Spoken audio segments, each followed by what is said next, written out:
Hey, and welcome back to the channel. And if you're new here, thank you so much for checking me out. First off, little house cleaning.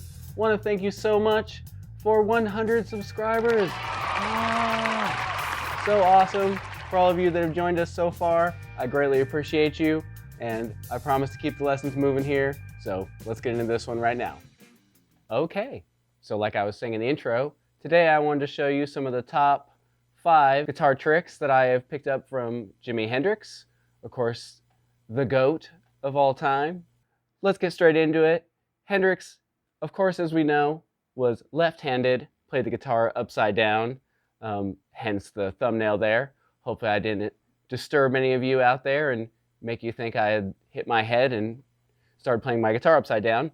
That's a story for another time. Let's get into this. First one was just his use of trills.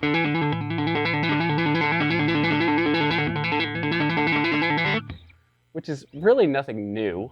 Definitely something captured from blues people before him.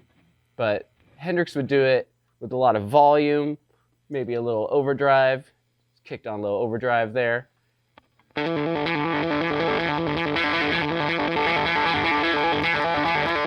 a little pickup selector switch action. So Hendrix would take these hammer-on and pull-offs. Seems I always start these artist-focused lessons on hammer-on pull-offs, but you know what? Hey, these guys made this stuff sound cool. So I'm taking the D string in this example. It really could be anything, but striking it with a pick, hammering on with my middle finger. Just a strong finger to pick, doesn't really matter. And then pulling off, kind of flicking off, and then keep that process. I hammer back on, flick back off, hammer on, flick off, hammer on, flick off. And when you get when you get enough momentum going, it's kind of like bouncing a ball, and it creates its own sustain.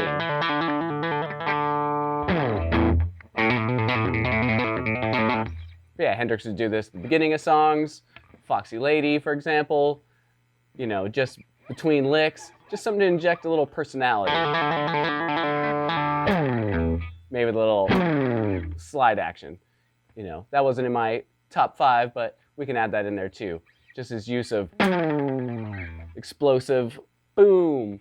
They'd call these like those things you hear in EDM music where it's like, and you know the drop is coming. Risers, maybe that's what they're called. I don't know. I'm not a producer. But that kind of cool thing, I think Hendrix really...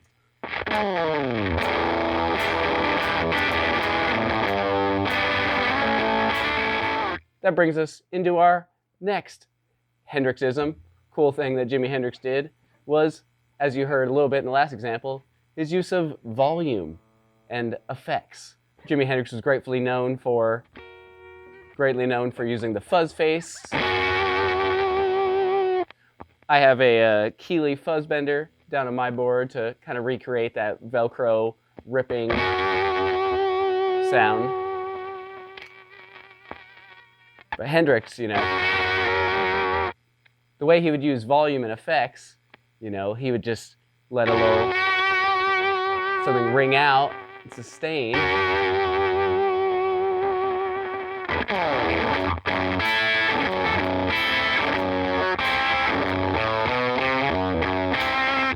It's like a bomb was going off, an explosion happening, but kind of let you know something's coming. And with that kind of fuzzy, sounds like your amp is exploding tone, you could bring us into our next lick idea, which was just cheeky slides. Example I think of is Purple Haze.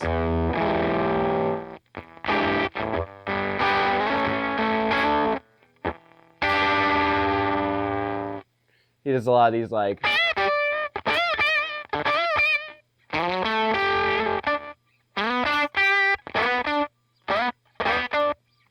He does a lot of these little cheeky slides. Stabs of notes. You know, it's not just... He's got a little attitude, a little personality.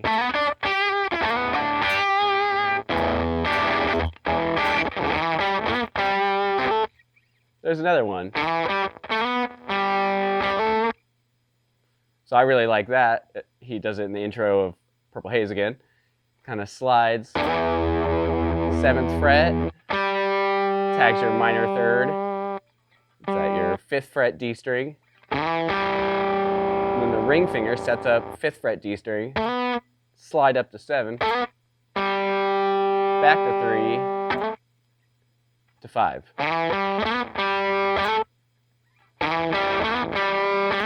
Very vocal lines, you know, very akin to Santana. If you didn't see that last lesson on Santana, another artist I do a deep dive on in my last video, check that out right here. But we'll get on with this lesson right here.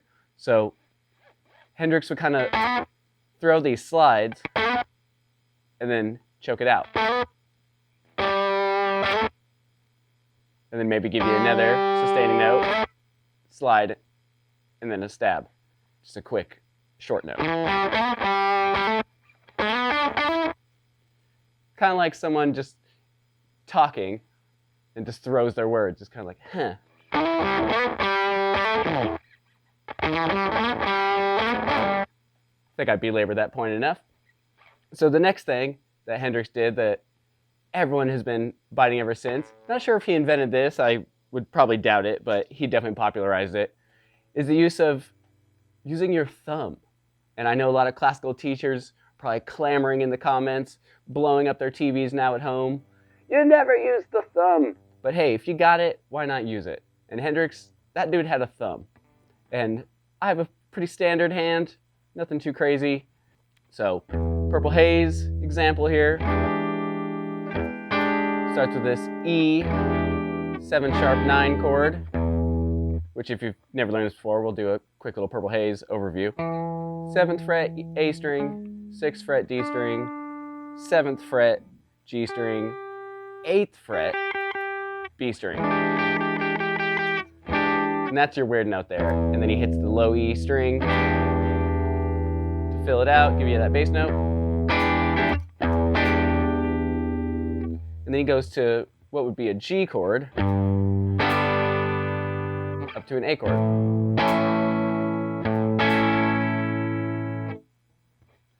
But what Hendrix does is, instead of playing a full G chord, bar chord like this, he gets just the D string down and then brings his thumb over and grabs the low E string G note, or whatever the bass note is on the low E string, and mutes out that A string in between,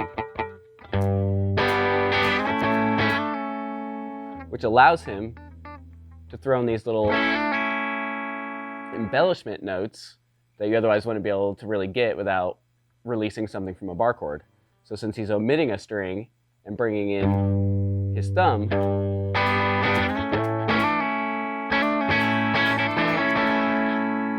just opens up the pinky to do cool fun stuff. Which, who doesn't appreciate the pinky doing cool fun stuff?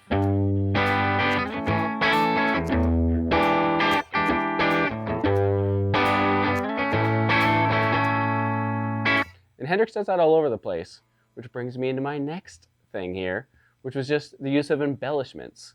You know, sussing your chords out like he is in this. And this is something I used to do as a young buck, early guitarist, just experimenting at home. Like once I learned a bar chord, or really any chord for that matter, I would see what my remaining fingers could grab.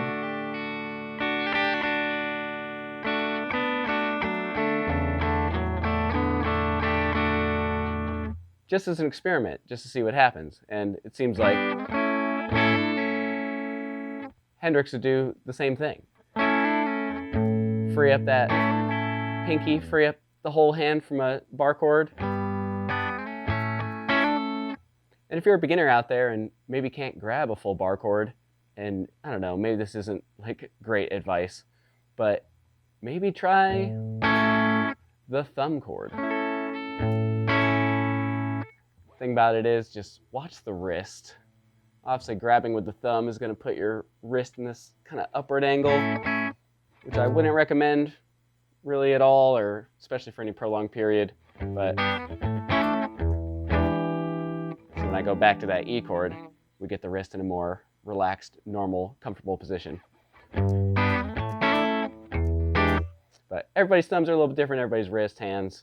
You know, do what works for you and what's comfortable. Don't let anyone tell you otherwise. Okay, so we got the thumb adding opportunities. We have embellishments adding tension and release.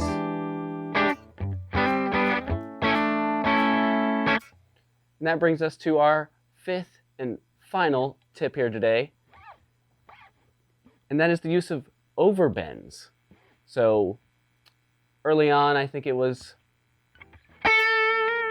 the Kings, BB, Albert, Freddie, each kind of pushing the envelope.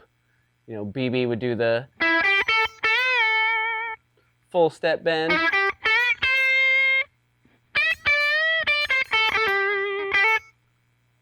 And then, obviously, Albert King came along, started doing the step and a half bend.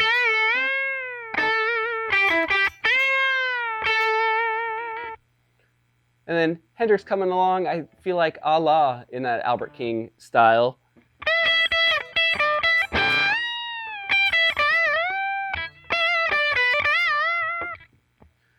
So, a little chord theory real quick. For Purple Haze, our example here, we have this sharp 9 note, which is like a really important note to focus on. It's a G note in our E chord. E7 chord, to be exact. So when we're doing our normal major pentatonic-y stuff, we have this G note here.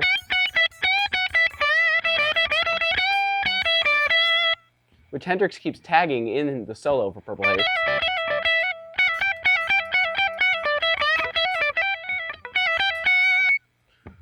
But with the overbends, you know, you can slide up a whole step, hit the bend again, whole step bend.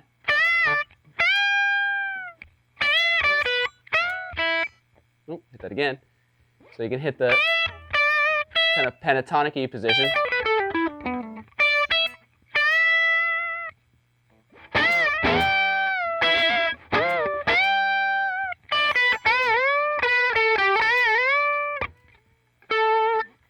Or you can do it here on the G string.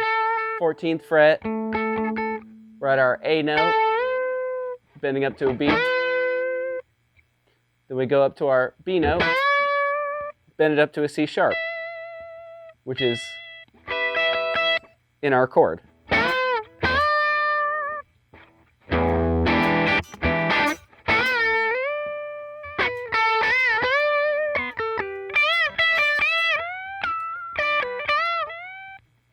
Which I love that trick a lot.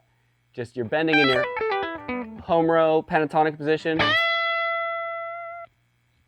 Move that whole step up and hit that bend.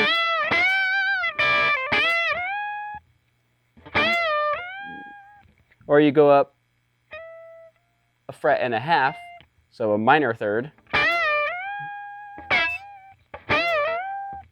Depending on how far you're pushing that bend and how sour and crazy it is, you know, you can start reaching towards these crucial chord tones. Like I was saying in Purple Haze, that first E7 sharp 9 note, sharp 9 chord, we have that G note, which is important in our song. So we can bend up to that note up there.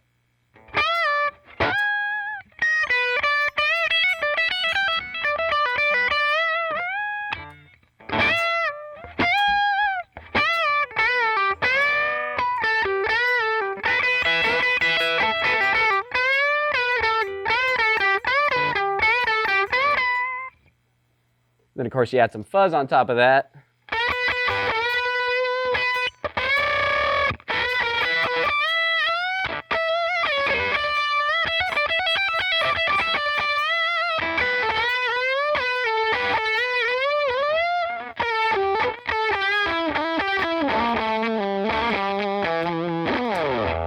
Okay, so that got crazy there. And how would it not when talking about Hendrix? Of course, he was one of the most influential players of all time, certainly with electric guitar on these wooden slabs here with the metal wires.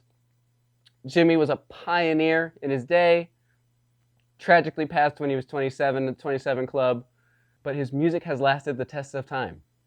So there's a reason for that. Check out more on Jimi Hendrix if you haven't. Every bit of his guitar playing was just an extension of his voice, and that's something I think all of us players can strive to work for. Woo! That's been a lot today. I hope you enjoyed this Jimi Hendrix licks and tricks lesson. You know what? We'll just throw it to the outro. Thank you so much for checking out the video today. And if you did make it here all the way to the end and you're hearing this, that means you're a real one, and I appreciate you. So please consider hitting subscribe down below, like, follow, share, all that kind of stuff so you don't miss out on any new videos coming from me. If you found this video entertaining, educational, or somewhat interesting, then please consider hitting subscribe down below, like, share, and until next time, thank you again.